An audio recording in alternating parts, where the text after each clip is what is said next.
Boa tarde, gente. Tudo bem? Como ela falou, meu nome é Mamá. Na verdade, meu nome é Matheus, mas todo mundo me conhece como Mamá. Vou falar um pouco sobre teste AB e como que a gente pode executar da onde que vem, etc. e tal. Espero que vocês gostem.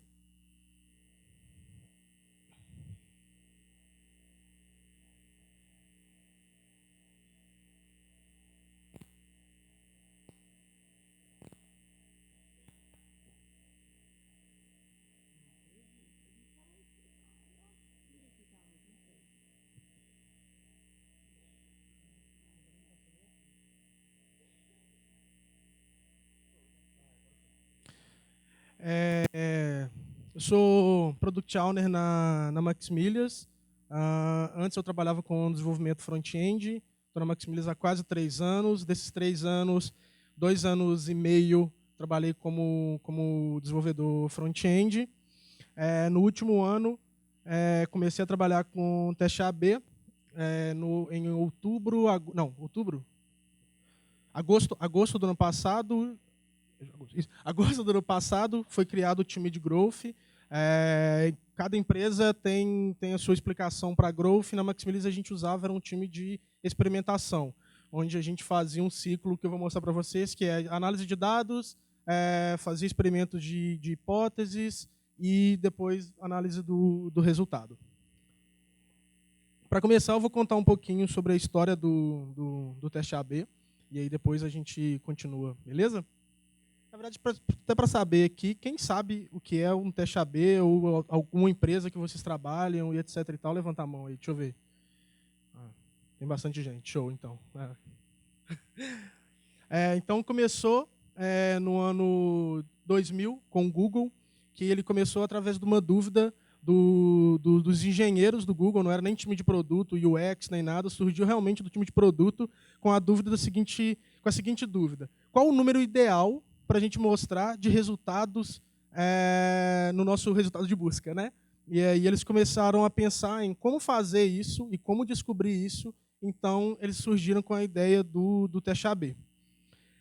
O resultado que eles descobriram fazendo inúmeros testes foi que é o 10 itens como é até hoje. Eu até conferi hoje para ver se eram 10 itens mesmo. Agora eles usam os widgets, etc e tal, mas somando tudo, realmente está dando 10 até hoje. Uma curiosidade sobre o Google também relacionada ao teste AB é que eles já testaram até a tonalidade do link deles. Eu já vi algumas matérias tem matéria que falam que foram 41 tons de azul que eles usaram e tem outras matérias que falam 50. Então tem isso daí, mas é entre 41 e entre 50 cores que eles testaram para ver qual que era o melhor comportamento para o usuário. Aqui tem um exemplo. Acabei de ver aqui que não ficou tão claro, mas lá é um azul bem mais clarinho e daqui já é um azul mais forte. Só um exemplo mesmo para mostrar para vocês. E uma outra curiosidade sobre teste AB também é que o Facebook ele tem um número, e na verdade ele tem um número não. Isso inclusive é um boato. Eu pesquisei para trazer para vocês um documento, alguma coisa assim, não achei, mas já me falaram, então vou tratar como boato, que enquanto você está navegando no Facebook, você está participando de 10 testes ABs ao mesmo tempo. Tem mínimo 10 coisas que ele está testando. Seja posição de botão, seja cor de link, seja ícone, seja muitas coisas. Agora, só um asterisco, porque o Google não inventou esse tipo de experimento. Esse tipo de experimento começou antes. Ele é usado para testar remédio, lá nos Estados Unidos até hoje. Para você poder testar um remédio, eles fazem basicamente o que é feito com um teste AB. Eles pegam um grupo similar a outro grupo, eles isolam um grupo e dá farinha para eles, e o outro grupo eles dão remédio. Então é assim que eles vão testando os remédios. E aí o Google pegou essa ideia deles, mas o teste AB, como a gente conhece, no nível técnico, começou em 2000. Então, começando agora sobre o que é. Opa! Altos spoilers. Então, é uma metodologia de teste onde você tem dois tipos de tela, um que a gente chama de controle e o outro que a gente chama de variante. E o objetivo dele é sempre você, entre aspas, colocar um para competir com o outro. E aí a ideia é que você descubra qual que performa melhor, de acordo com a métrica que você escolher. Normalmente, a gente quer aumentar a nossa conversão e a gente quer aumentar a receita da empresa. Então, sempre é usar essas duas métricas, mas a gente pode usar de vários outros tipos de métricas, como até, vou fazer um teste aqui que é para diminuir o número de contato no nosso atendimento, diminuir o número de alguma outra coisa. Então, pode ser usado inúmeras métricas. Então, funciona da seguinte forma. O seu público ele é dividido em dois. Aqui, nesse exemplo, ele está dividido em 50%, mas não necessariamente precisa ser dividido em 50%. Você pode dividir, por exemplo, 90-30, 90-10, 70-30 e tudo mais. Mas o ideal é a gente sempre dividir em 50-50. Se você tiver um teste que, esse teste aqui eu não queria colocar para o meu público todo, queria colocar só para uma parte para o meu público, o ideal é que você faça um target menor do tipo, eu quero atingir 20% do meu público, mas que você divida esses 20% em 50%. Assim você sempre vai ter a mesma quantidade de pessoas, você vai ter as mesmas informações para poder fazer o seu teste e ele gerar resultado. E aqui o objetivo, como foi dito, é a gente aumentar a conversão. Nesse cenário aí foi aumentado 4% da conversão. Mostrar alguns exemplos para vocês de quem trabalhou com teste AB. Essa é a campanha do Obama de 2008. Isso daí foi um buzz na época, inclusive, na campanha de 2012, que eu não sei com quem que o Obama concorreu, mas foi uma guerra de teste ABs entre as duas campanhas. E aqui a gente tem vários experimentos que foram feitos com vários tipos de imagem, vários tipos de texto, vários tipos de botão, inserindo vídeo, etc. e tal, para descobrir qual que convertia mais. A ganhadora foi essa versão aqui, ele abraçado com a família. E aí, só para vocês terem uma ideia, com essa imagem, com esse teste que eles fizeram depois da implementação, eles aumentaram em 40% a conversão deles.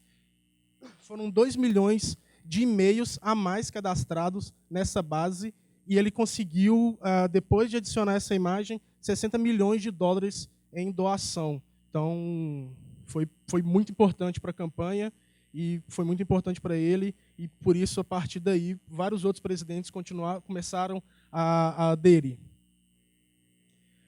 Aqui tem outro exemplo, onde a gente tem um formulário já na tela completo para a pessoa chegar, digitar as informações do cartão e etc. e tal. E aqui um outro que você começa digitando, eu quero doar tanto, e aí depois você vai indo, e aí a segunda versão performou 5% a mais. Trazendo um exemplo agora real da Max Milhas. Acho que vocês podem perceber que visualmente a gente não mudou nada, mas esse experimento, trazendo um outro tipo de experimento para vocês, ele foi feito um experimento de script. Então, o que a gente fez foi, isso daqui é uma vitrine de oferta, fica lá na home, se vocês entrarem no site da Max Milhas, essa vitrine vai estar lá. E ela é desenvolvida para ter forma de recomendação, né? A gente vai conseguir mostrar os melhores resultados para cada pessoa. Então, na versão A, a gente tinha um tipo de script, o pessoal lá do time de dev melhorou esse script e a gente fez um AB das duas versões. E aí a gente conseguiu um aumento de 5% com esse segundo script de recomendação. Isso daqui também foi um outro exemplo, já é meu, inclusive, isso daqui é do meu time, é recente. Trabalho no time de checkout, na página de pagamento. E aqui é onde o usuário insere as informações do passageiro e ele em cima, lá naquele olhinho lá, ele vê os detalhes da compra. O que a gente fez foi, o designer fez uma proposta, desenhou uma proposta, a gente implementou essa proposta e aí a gente fez o seguinte, ao mesmo tempo, a gente mudou o passageiro, a gente aglomerou o passageiro dentro de um componente só, que aí quando ele clica, expande, e aí sim o usuário digita as informações. E os detalhes do voo a gente tirou lá de cima e mandou aqui para baixo, já com preço, etc. e tal. E a gente rodou esses dois testes, a gente rodou essas duas alterações ao mesmo tempo. E o resultado foi menos 17% na conversão. Isso daqui é um dos motivos, que daqui a pouco eu vou falar um pouco melhor, um dos motivos de se fazer o teste AB. Se a gente tivesse ido no que o designer desenvolveu, no que o time pensou, no que o time desenvolveu e implementou, sem a gente tivesse testado, a gente poderia ter caído a conversão da página de pagamento em 17%. Então, aqui que a gente testa, por isso que a gente testa, para a gente poder não causar nenhum impacto negativo, ou, se a gente escolher causar um impacto negativo por algum outro fator, a gente conheça qual seja esse impacto e a gente sabe de fato. E aqui também, aproveitar já para falar que uma das coisas que tem que ser feita com o teste AB é sempre você isolar todas as suas variáveis. Esse tipo de teste não é ideal. Isso daqui que a gente fez, esse aqui é um exemplo mesmo errado que a gente fez. A gente fez 2 alterações muito grandes ao mesmo tempo e que causou 17% a menos.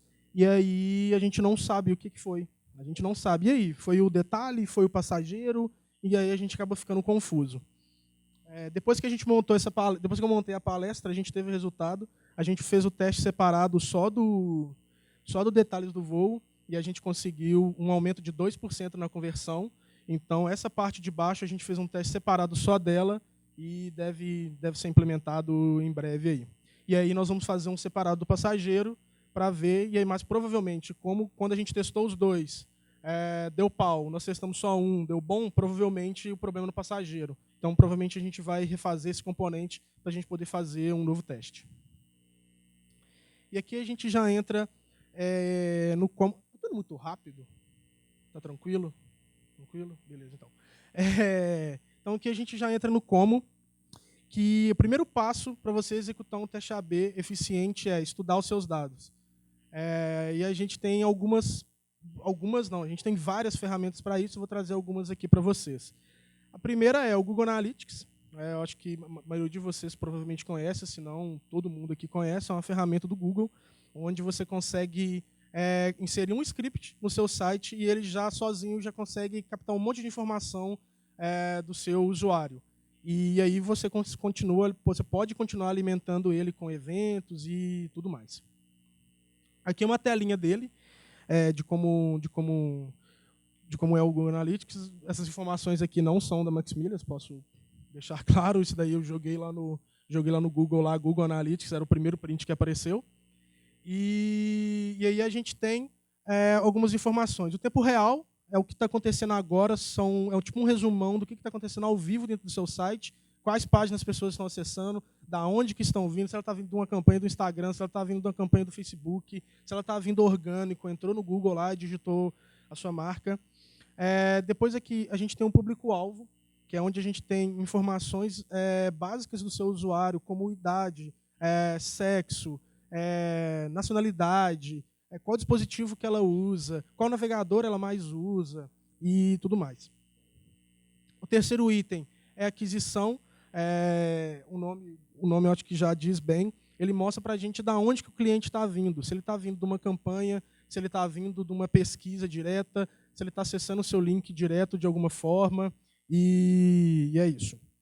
Comportamento é a parte que eu falei com vocês, que fica guardado as páginas que o usuário acessa, qual que é o caminho que ele segue. Ele entra na home, depois faz isso. Então, ele está dentro de comportamento. Está todos os eventos lá. Se tiver tudo mapeado dentro do seu site, tem um cadastro lá, e aí a gente consegue saber pelos eventos qual etapa do cadastro que ele está, ou até onde que ele foi, e etc. e tal. O último ponto é a conversão, que é onde está um resumo da conversão do seu site, baseado no que é a conversão do seu site ou do seu produto. Pode ser um cadastro de e-mail, pode ser passar de um step para o outro, pode ser, no nosso caso, comprar passagem aérea. Então, é aí que fica todas essas informações. O segundo é o Hotjar. A gente usa bastante lá na Maximilias. É uma ferramenta muito legal que você consegue fazer pesquisa na página para o usuário. Provavelmente, em algum site, vocês já responderam ou já viram um componente desse de pesquisa, ou quando você está na página, ou quando você faz uma interação, ou quando você faz um movimento de saída, e aí te pergunta por que você está saindo da página. E o segundo ponto é a gravação de tela. Gravação de tela, inclusive, que hoje, para nós, é uma das grandes ferramentas que a gente usa lá. porque a gente consegue tirar insight, a gente consegue ver o nosso usuário navegando no nosso site, a gente vê exatamente o que ele está fazendo, qual que é o caminho, vocês podem ver o risco ali, qual que é o caminho que ele usa do mouse, a gente consegue ver isso tudo. Além disso, a gente usa bastante, a Luísa que está sentada ali sabe disso, que quando a gente faz uma implementação de algo muito novo, que pode dar um pau muito grande, a gente sobe, vamos subir para 2% da nossa base, vamos gravar esses 2% e vamos assistir para ver. Com isso, a gente já conseguiu encontrar cenários que não foram mapeados, a gente já conseguiu encontrar bugs que não foram encontrados, e a gente consegue tirar também muito insight dessas informações para poder fazer melhorias e tudo mais. O terceiro é o mapa de calor. Ele tem duas versões. Aqui eu inseri o mapa de calor de cliques, mas ele tem um outro mapa de calor que é muito importante também, que é o mapa de calor de rolagem. Então a gente sabe a temperatura da sua página de acordo com a rolagem do usuário. Então você vê lá, nossa, o meu usuário ele não chega nem na metade da minha tela, e aí eu estou escondendo uma informação muito importante lá no meu rodapé, ou até mesmo no meio da página, que é mais essencial, e eu preciso subir ela. Então, com esse mapa de calor, a gente consegue essas informações. O terceiro é o banco de dados, e aí você consegue de inúmeras maneiras. Você consegue dentro de um BI, você consegue fazendo uma query dentro do banco de dados, se você tiver acesso. Dependendo da sua empresa, você vai ter um time de dados para poder extrair e poder fazer esses relatórios para vocês. E aí, para finalizar, dos que eu trouxe, porque, como eu disse no início, milhares de ferramentas e coisas que a gente pode usar, que é o usuário. A gente pode fazer pesquisa com o usuário, a gente pode mandar um e-mail depois que ele terminou a compra. A gente consegue fazer testes de usabilidade em páginas, consegue fazer testes de usabilidade em funcionalidades novas. E é isso. Depois que você estudou os seus dados, você pegou lá, olha, fui lá no meu Analytics, fui no meu Hotjar, dei uma olhada no meu banco de dados, fiz umas entrevistas aqui, fiz uns testes de usabilidade ali, e aí tirou alguns insights, é criar a sua hipótese. Se você jogar no Google mesmo ou qualquer coisa, você vai ver como criar a hipótese, e a galera dá sempre alguma formulazinha que cada pessoa gosta de usar essa fórmula, mas a base dela é basicamente essa. É o problema, e aí veio de dados, é muito importante essa parte. A solução, que aí pode ser feita, compartilhada com o time inteiro, ou pode ter sido um designer, ou pode ter vindo de uma ideia do pessoal do atendimento que está lá com o cliente. Então, a gente consegue trazer várias soluções daí. E, por último, a métrica de sucesso. Eu trouxe aqui 2 modelinhos que se usa, que é esse primeiro, que é sabendo que, é bem uma frasezinha mesmo, você monta um parágrafo para poder montar essa hipótese. Então, sabendo que resultado das análises, problemas descobertos, fazendo, que é a mudança que será feita, e esperamos que é o resultado esperado. Que eu trouxe, que é, sabendo que 40% dos usuários abandonam nossa página por falta de oferta, fazendo uma vitrine de ofertas customizadas, esperamos que a taxa de saída caia em 20%. Só para deixar claro também que esses dados aqui são do meu sovaco. Não tem nada real aqui, não. A segunda fórmula, eu particularmente prefiro essa que eu uso, que é a do se, então, devido a. Se é o que vamos fazer, então, que resultado esperamos, devido a da onde que veio essa hipótese, da onde que veio esse insight. Então, a gente cria aqui que é, se inserimos uma vitrine de ofertas customizadas, então esperamos que a taxa de saída caia em 20%, devido à pesquisa de abandono que apontou que 40% dos clientes saem por falta de oferta. Isso daqui é um modelo de test card, isso daí a gente usa bastante para a gente conseguir falar assim, cara, se a gente tiver minimamente essas informações aqui, na verdade não, desculpa, eu esqueci de um ponto. Esse daqui é um modelo de test card que foi apresentado para a gente fez uma consultoria com um mano lá da OLX, e ele trouxe para a gente e a gente deu uma adaptada. Então eu trouxe a mesma que ele trouxe, então se vocês um dia forem usar, vocês podem pegar e adaptar para o cenário de vocês. Mas, Se você conseguir pegar isso, preencher esse teste card, você minimamente vai ter um teste legal e um teste que pode ser minimamente impactante ou alguma coisa do tipo. Por quê? Esse é um dado, essa pesquisa foi de janeiro de 2014, foram feitas outras pesquisas já, mas eu trouxe ela só porque eu gosto mais dessa imagem mesmo, mas o dado é bem parecido, tem algumas pesquisas que mostram que é 8, 9, mas é basicamente isso. Para cada uma hipótese vencedora, existem 9 perdedoras, mas isso é dentro de um cenário que você não construa uma boa hipótese. Se você chegar lá e falar, eu quero alterar isso daqui porque eu acho que vai ficar mais bonito, provavelmente você vai estar dentro das 9 perdedoras. Agora, se você pegar lá, olha só, fiz aqui uma pesquisa de abandono de página que mostra que meus usuários estão saindo porque não tem uma oferta. Então, eu colocando uma oferta para ele, exibindo uma vitrine de oferta, eu vou aumentar minha conversão. Então, por isso que criar uma hipótese que vem de dados, que tem uma base para ela, provavelmente você vai conseguir fazer uma hipótese que seja produtiva e que seja vencedora. E aí, o terceiro passo, depois que você construiu sua hipótese, é executar, de fato, o teste. A gente tem algumas ferramentas para isso. 2 delas eu vou passar, só falar o nome mesmo, e uma eu vou entrar um pouco mais em detalhes, que é a ferramenta que a gente usa lá na Maximilias, que primeiro é o A/B Test, e a segunda é o Optimizely, que inclusive essa segunda aqui é uma ferramenta de desenvolvedores do Google que saíram do Google para criar essa ferramenta. E aí, a terceira, que é o Optimize, que é uma ferramenta do Google. Hoje nós temos um pacote do Google que a gente tem, que chama Google 360, então por isso que a gente acaba usando o Optimize. E aí, trazendo aquela imagem que eu mostrei para vocês lá atrás, que você vai pegar seu público, vai dividir ele em 2 versões, é aí que o Optimize entra.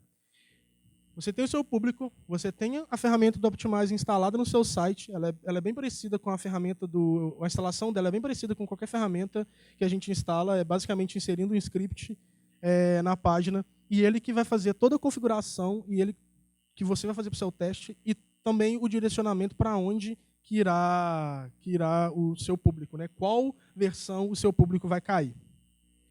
Aqui é a página, tem umas páginas em branco, infelizmente eu trouxe um print da Maximilias, então eram coisas que eu não poderia mostrar. Aqui tem informações da view propriedade, content informations e tal, então não teria como. E aqui a gente tem, então, o que está o que está em rascunho, o que está rodando e o que já foi finalizado. E aqui é a tela de configuração do Optimize. O que a gente tem aqui nessa tela? A gente consegue aqui adicionar a variante.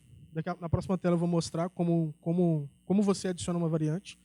Mas aqui você adiciona a variante, aqui uma pequena descrição, só para deixar claro, qualquer pessoa que entrar lá, entender melhor o seu teste e tudo mais. Aqui a gente tem as informações do Google Analytics, aqui o objetivo. Essa parte aqui é uma das partes mais importantes, eu acho, do teste, que é você colocar a métrica de sucesso. Como eu disse, muitas empresas usam a taxa de conversão final, ou dependendo de onde você está fazendo o seu teste, vai ser alguma pequena conversão. Se eu estou fazendo um teste na home, que vai levar o meu usuário para a próxima página, pode ser que o meu objetivo não seja aumentar o número de compras, não seja aumentar o número de venda de passagens aéreas, mas seja que a pessoa saia da home e vai mais para o resultado de busca. Então, por isso que a gente tendo um teste card, tendo uma hipótese bem estruturada, tendo tudo bem estruturado, cada vez mais seu teste vai sair com um resultado melhor. Aqui embaixo já tem as configurações, só para ver se você vai receber o e-mail. E aqui que eu falei com vocês sobre você dividir o seu público menor. Você pode executar o seu teste para 100% do seu público e aí dividir ele em 50-50, ou se você vai implementar uma coisa que é muito crítica, uma mudança muito crítica, por exemplo, uma mudança de marca, uma mudança da página inteira, alguma coisa do tipo, você consegue vir aqui e falar, não, eu quero rodar para 20% do meu público, ou 10% do meu público, ou 5% do meu público, e lá em cima, lá na variante, você divide ele em 50-50. Aqui é como funciona para você adicionar uma variante e editar. O Optimize ele oferece um editor mesmo. Você consegue navegar dentro da sua tela e editar manualmente pelo próprio editor. Eu posso vir aqui, nesse cara aqui, clicar aqui, trocar a fonte, trocar a cor, trocar o texto que está aqui. Eu consigo trocar o texto do botão, consigo trocar essa imagem de fundo, tudo isso pelo Optimize. Isso, inclusive, tira uma responsabilidade de a gente ter que fazer um teste, que vai ter que parar tempo de desenvolvedor, vai ter que gastar horas e horas e horas para desenvolver uma coisa, a gente consegue fazer direto aqui pelo um editorzinho. Se for uma coisa muito complexa, que ou não vale a pena, ou tem alguma dificuldade técnica, a gente consegue inserir, quando a gente vem aqui se você viesse aqui no Bora, nesse carinha aqui, você consegue inserir código JavaScript. Inclusive, é uma das formas que a gente faz alguns testes lá na Maximilias, que é o desenvolvedor faz o que tem que fazer, ele fica publicado, e aí a ferramenta vem aqui e ativa isso. É um código que faz ativar aquilo na tela para o usuário. Você consegue também adicionar um CSS inteiro. Então, eu só vou alterar CSS, não vou alterar nada estrutural. Então, você vai lá, escreve seu CSS fora ou direto aqui dentro, você consegue colar aqui e fazer as alterações que tem que fazer. E aí, depois que você criou essa hipótese e tudo mais, executou o seu teste, vem a parte de análise. Isso daqui é análise de resultado. Eu também tirei aqui a quantidade de transações e a quantidade de sessões, mas esse daqui era um teste que eu fiz lá, pelo número de conversão aqui. Foi um teste que eu executei. E aqui a gente tem 3 valores básicos que a gente precisa para conseguir fazer essa análise. Primeiro, a quantidade de sessão e a quantidade de transação, para ver se é relevante e tudo mais. Aqui, probabilidade de ser o melhor teste e probabilidade de ser melhor que a baseline. Aqui ele acaba sendo mais útil quando você faz um ABC, porque pode ser que a probabilidade de ser o melhor teste seja uma porcentagem, mas a porcentagem de ser melhor que a baseline pode ser diferente. Então, aqui, como é um teste contra o outro, ele sempre acaba dando o mesmo resultado. Mas aqui a gente consegue, então, ter isso aqui é o que a gente chama de significância estatística. Existem alguns números que a gente determina para seguir como base. Algumas empresas usam, por exemplo, 80%, 85%. Lá na Maximilias, dependendo do teste, a gente usa 85%, mas o Google Optimize, por padrão, ele determina 95%. Então, acima de 95%, ele já fica verdinho aqui e já deixa um alerta lá para a gente que a gente já pode encerrar o teste e seguir com a vida. E aí, para analisar o resultado, a gente pode usar as mesmas ferramentas. Como eu disse lá, o Google Analytics, ele já faz uma conexão do Google Optimize com o Google Analytics. Então, você consegue analisar o resultado por lá mesmo. O Hotjar, a gente consegue ativar tudo aquilo que eu falei lá atrás, de pesquisa, gravação de tela e mapa de calor, você consegue adicionar, por exemplo, só na variante, ou adicionar nos dois. A gente, inclusive, para definir um teste como sucesso, a gente costuma rodar a mesma pesquisa no Hotjar nas 2 versões, porque aí o usuário ele pode dizer uma coisa de um, pode dizer uma coisa do outro, mas às vezes ele pode dizer a mesma coisa para os dois, então não é um problema. Por exemplo, um fator que a gente tem muito lá, que é a questão do preço. Então, os clientes acabam reclamando disso. Se for reclamar disso, eles reclamam disso nas 2 versões. Ele não vai reclamar só nenhuma. Se ele reclamar disso só nenhuma, aí a gente vai ter um problema naquela versão. Pode ser algum script que está errado, pode ser alguma coisa que foi implementada errada, e é isso. Então, o processo que a gente tem aqui é: estude seus dados, formule sua hipótese, execute o teste, analise o resultado. E aqui, eu não coloquei, eu acabei fazendo um caminho, mas a ideia é que isso aqui seja um ciclo. que você depois esse analisa o resultado, ele pode ser o estude seus resultados, ele pode ser estude seus dados.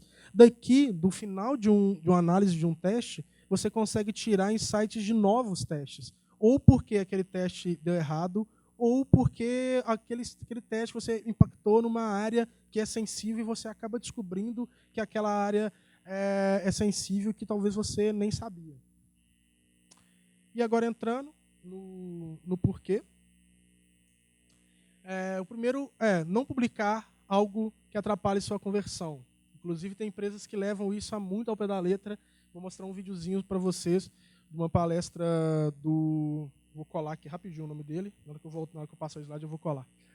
Mas que tem gente que leva essa questão do não publicar algo que atrapalhe sua conversão a sério. Tem gente que testa qualquer coisa que for implementado no seu site.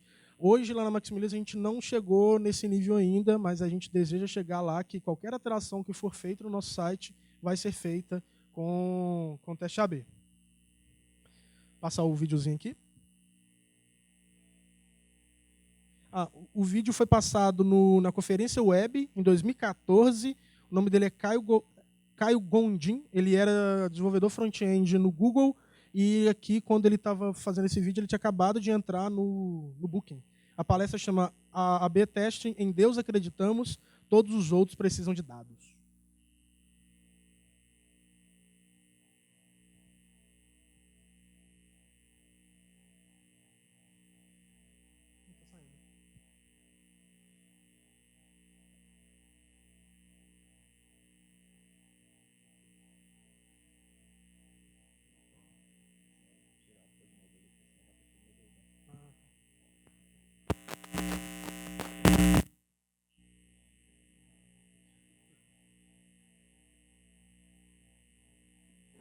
Isso aqui, logo quando eu entrei na Booking no time de mapas e geolocalização. E logo quando eu entrei lá, a gente tinha um bug, apesar da palavra bug ser algo não muito exato, né? O bug era o seguinte, quando a gente tinha um pin no mapa, que é aquele pontinho vermelho, quando você vai no Google Maps e procura por algo, quando você colocava o mouse hover, o mouse ia em cima daquele pin, o pin movia um pixel para a direita. E logo quando eu cheguei lá, aquilo me deixou louco. Caraca, isso está muito errado, eu vou corrigir esse negócio aqui. E aí eu falei com o meu gerente, meu team lead, e ele falou, não, tranquilo, corrige isso, mas encapsula no experimento. Cara, você tá louco, eu vou corrigir esse bug, saca? Eu vou corrigir e vou jogar para produção hoje. Não, encapsula no experimento que os usuários podem não gostar. Isso pode não ser um bug, pode ser uma feature, e você não sabe. E eu discordando com ele, assim, cara, você tá louco, cara, isso aqui é um bug, olha, isso é tosco, vai para a direita. Aí, cara, faz isso. Então eu fiz, encapsulei no experimento, joguei para produção. 50% das pessoas que entravam e acessavam o mapa, viam o mapa, quando você dava um hover no pin, o pin não dava um pixel para a direita, 50% das pessoas, o pin ia para a direita.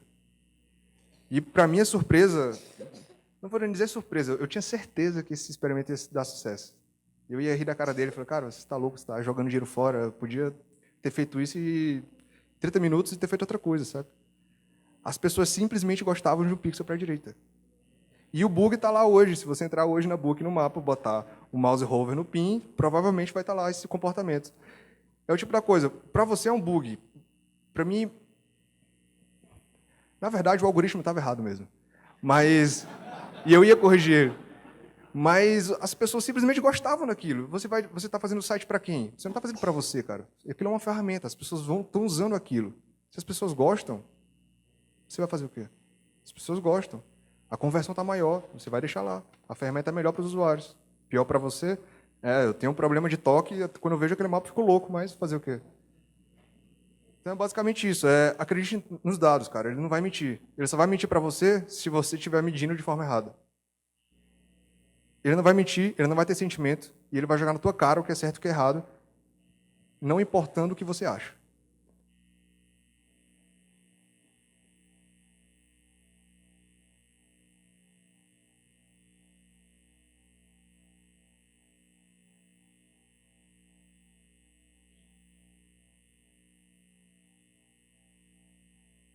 Acompanhando um pouco da tecnologia aqui.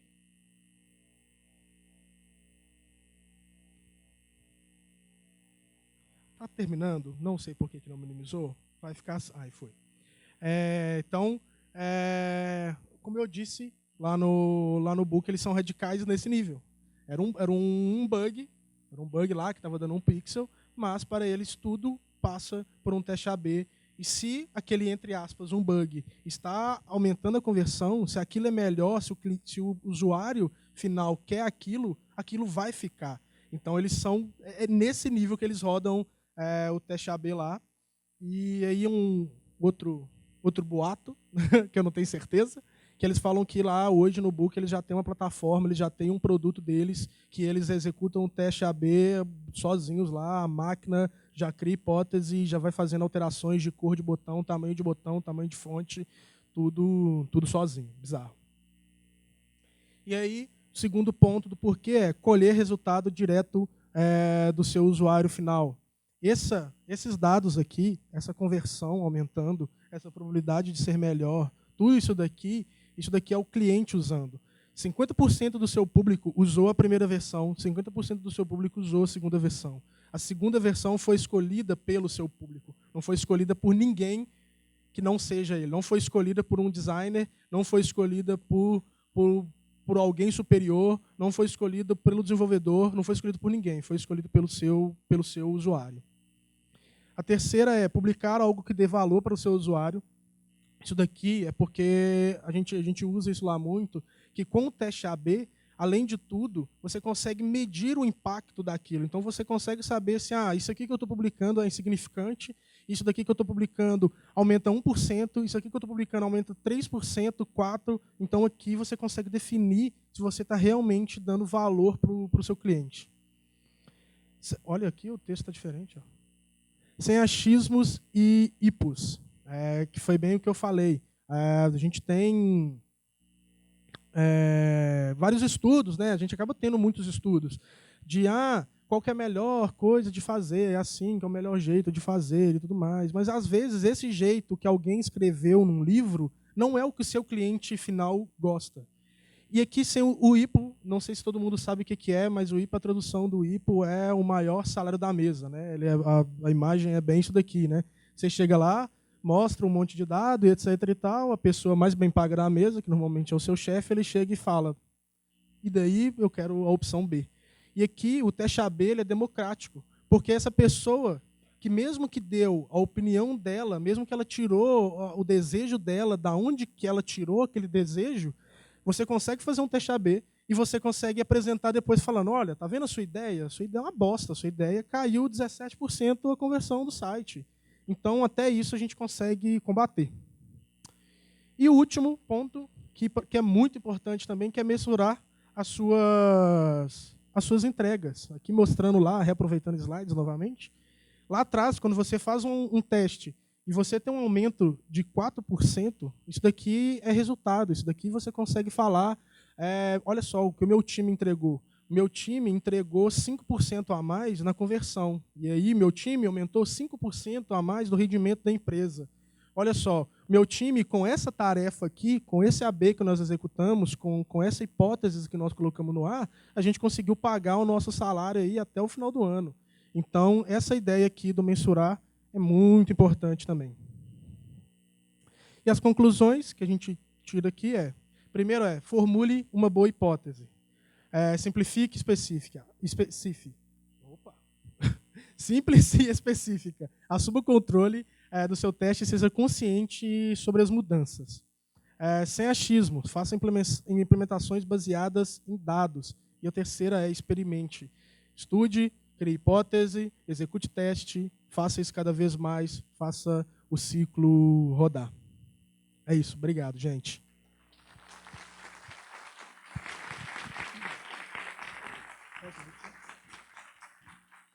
Tem 5 minutos para pergunta, eu espero conseguir responder. Se eu não conseguir, eu pego o e-mail aí e depois eu pesquiso e mando, beleza?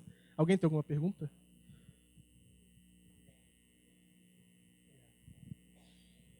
E aí, Mar, beleza? E aí, João, beleza? Existe uma discussão aí que a gente precisa ter muitos dados, né, muitos usuários para poder validar o resultado de um teste AB. Né, você precisa testar com um número grande mesmo. Só que, ao mesmo tempo, existem riscos também, né, de você implementar alguma coisa para poder testar e tudo. E eu queria saber, assim, até como que vocês fazem lá em relação a poder testar, fazer alguma coisa parecida com o teste AB no momento anterior ao desenvolvimento da implementação de uma solução, em nível de protótipo mesmo. E quando que você acha assim, que valeria a pena testar isso antes e quando vale a pena testar em nível de algo implementado mesmo? A gente tem duas formas, inclusive vou contar aqui, qualquer coisa depois alguém puxa minha orelha, mas a gente está fazendo, por exemplo, uma coisa bem parecida, que é uma técnica de validação chamada fake interface. Tem gente que chama de fake door. O que é isso? A gente colocou lá na tela de pagamento, a gente colocou lá um componente de boleto, e a gente não aceita boleto. Só que a gente colocou lá para quê? Para entender do usuário se ele tem desejo daquilo. Então, o usuário vai lá, clica, a gente está conseguindo mapear isso, mapear o comportamento do usuário, para depois a gente tirar um resultado. Então, aí a gente está usando o teste AB, para poder controlar o público, e 2, para a gente querendo saber ou não a conversão. Nesse sentido, a conversão, se a conversão de onde tiver boleto tiver maior, assim, foda-se, mas é porque, tipo assim, não tem boleto, então a gente não vai implementar o boleto só porque a conversão foi maior. Então, para esse tipo de validação, o teste AB ele não é tão útil, porque igual a gente está fazendo lá só para a gente conseguir controlar o público. Agora, sobre a primeira parte, que é sobre quantidade, aqui, vou voltar aqui. Aqui, a probabilidade de ser o melhor, a significância estatística, o próprio cálculo é baseada na quantidade de acessos que você tem, na quantidade de sessões que você tem. Então, se você tiver 1000 sessões ou se você tiver 1 milhão de sessão, o seu teste ele vai ser baseado naquilo. O que pode acontecer é demorar mais. Se eu tenho um público que é de 50 mil acessos diários e eu faço um teste para 1000 pessoas, em vez de eu executar o teste em uma semana, eu vou executar em 14. Respondi a sua pergunta? Mais alguém? Uma dúvida aqui. O público, existe alguma escolha no público? Tipo, eu quero testar com pessoas de tal idade, ou do sexo feminino, sexo masculino, ou é completamente aleatório? Depende. Você pode escolher. Aqui, hoje como o nosso público ele é muito diverso, a gente não segmenta. A gente faz para totalmente o nosso público. Mas aqui, cadê aqui? Rapidão.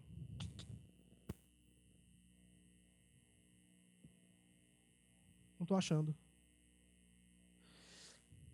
Ah, tá. É só porque eu não adicionei a variante, por isso que não está aqui, nesse print. Mas depois que você adiciona a variante, aqui embaixo vem um componente que você coloca o tipo de segmentação. Por exemplo, eu quero fazer só para o sexo feminino. Eu quero fazer só para quem tem celular. Como isso daqui... E aí é interessante você rodar uma ferramenta que ela tenha conexão com outra ferramenta. Então, hoje a gente tem o Google Analytics, a gente tem o Optimize. No Google Analytics, a gente tem todas as informações e aqui já vem tudo pronto. Então, eu só digito lá, eu quero segmentar para desktop, eu quero segmentar para idade maior que 30 anos. Então, sim, a gente consegue segmentar para o público que você quiser e para a quantidade que você quiser. O teste que vocês mostraram é com interação de usuário. Como é que vocês fazem para testar quando não requer uma interação, por exemplo, o exemplo que você deu do Google, das cores e tudo mais? Como é que vocês fazem para medir isso? Se a cor está agradando, enfim. E o lance do PIN também, que vai para lá ou vai para cá. Como é que vocês testam? Isso daí, o teste ele é feito da mesma maneira. A única coisa é que a gente olha a conversão. Eu acho que tem aqui nessa tela. Deixa eu ver. Não, estou mais no início. Cadê?